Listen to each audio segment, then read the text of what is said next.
بسم اللہ الرحمن الرحیم۔ دین و اسلام چینل کے ناظرین السلام علیکم ورحمۃ اللہ وبرکاتہ۔ صحیح بخاری کی حدیث نمبر 152 ہے، میری موجودگی میں عمر بن حسن نے عبداللہ بن زید رضی اللہ تعالیٰ عنہ سے رسول کریم صلی اللہ علیہ وسلم کے وضو کے بارے میں پوچھا تو عبداللہ بن زید رضی اللہ تعالیٰ عنہ نے پانی کا ایک تشت منگوایا، پھر ان لوگوں کو دکھانے کے لیے وضو شروع کیا۔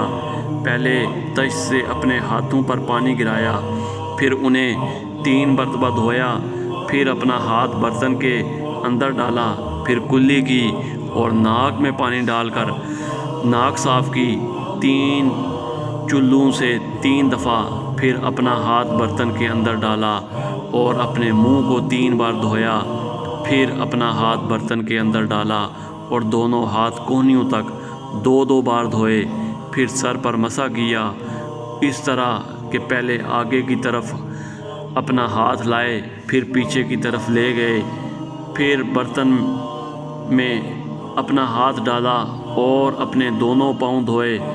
اور دوسری روایت میں ہم سے موسیٰ نے ان سے وہیب نے بیان کیا ہے کہ آپ نے سر کا مسح 1 دفعہ کیا ہے۔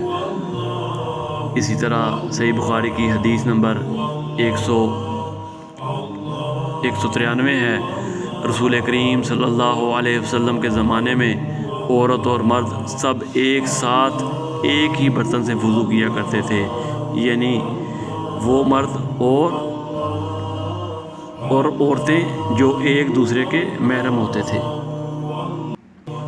اسی طرح صحیح بخاری کی حدیث نمبر 194 ہے، رسول کریم صلی اللہ علیہ وسلم میری مزاج پرسی کے لیے تشریف لائے۔